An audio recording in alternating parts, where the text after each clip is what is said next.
5 tips to avoid low back pain that you can implement right now. Today we're going to discuss my top 5 tips that you can implement which will help to decrease your low back pain and get you headed to healing. Here we go. Tip number 1, I need you to be using ice.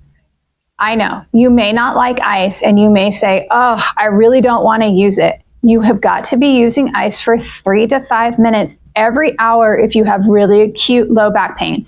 If your back pain is keeping you from moving correctly, I need you to be putting on a fresh ice pack for 3 to 5 minutes every single hour. Now, if your back pain is a little bit less acute, it's just kind of more of a dull roar, it's not bothering you regularly throughout the day, then you can just ice 3 to 5 times per day for 3 to 5 minutes. 3 to 5 minutes has been shown in the research to have the max pain inhibition, which means it decreases the pain signals. And there is nothing that's been found other than medication that works as well as ice. Tip number 2 is I need you to look at your sitting posture as well as your standing posture. A lot of people with low back pain get into some maladaptive behaviors, so they try to compensate to avoid that low back pain. And that can be helpful in the first day or two to take stress off of whatever it is that's causing the pain. However, when it continues for a long period of time, it actually puts abnormal stress on other structures, which can cause bigger problems. So we want to make sure that we're in our proper sitting posture at all times while you're suffering with low back pain. So that's going to be your head is on top of your shoulders are on top of your hips, your feet are both on the floor, and there's equal weight bearing through your feet. You want to make sure that you have any pillows, or you could use a towel roll behind you to support you in this position. And even a towel roll that's rolled up and stuck in the seat of your car can be really, really helpful. Now, if you're standing, the same position applies, head over shoulders, shoulders over hips, but this time we want our hips over our feet, and we want equal weight bearing through our feet. One of the things that may have even caused their low back pain is that they tend to put weight to one side or the other. Make sure that you're keeping equal weight through both feet while you're standing. Tip number 3 is I need you to be moving regularly. It is important to keep moving as much as you can because movement is life. Every tissue in your body is designed to heal itself as long as it's moving correctly. So we want to make sure that we're doing pain-free motion as much as we can during the day.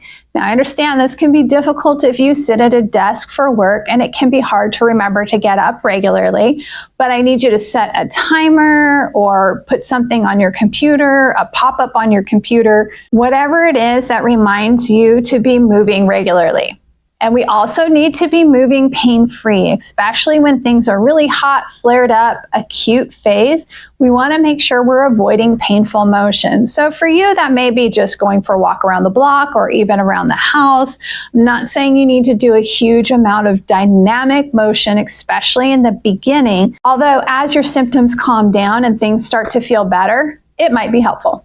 Tip number 4 is watch your sleeping position.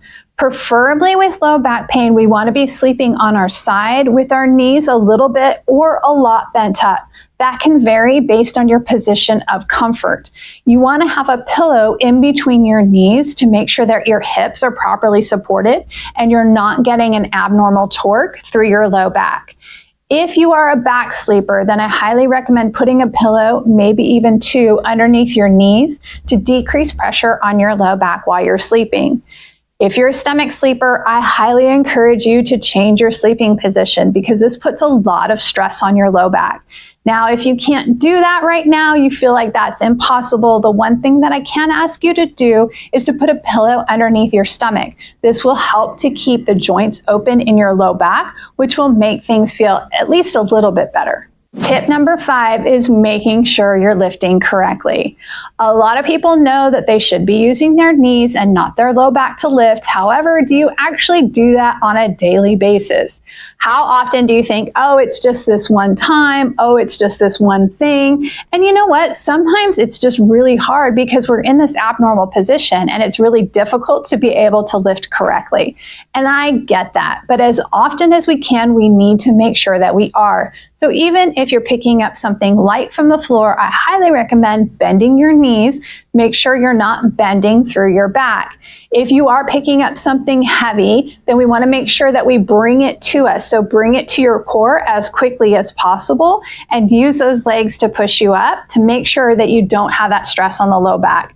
It is really a problem when we try to pick something up by bending over, especially that's really heavy. Maybe it's an awkward size.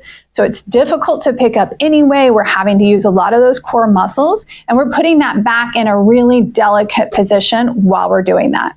So there's my top 5 tips if you're struggling with low back pain. What have you done to deal with your low back pain? What have you found to be helpful? Did you hear any new tips today that you've never heard before? And if you'd like to learn more, I highly recommend checking out my book, Movement is Life. We'll drop a link in the comments below.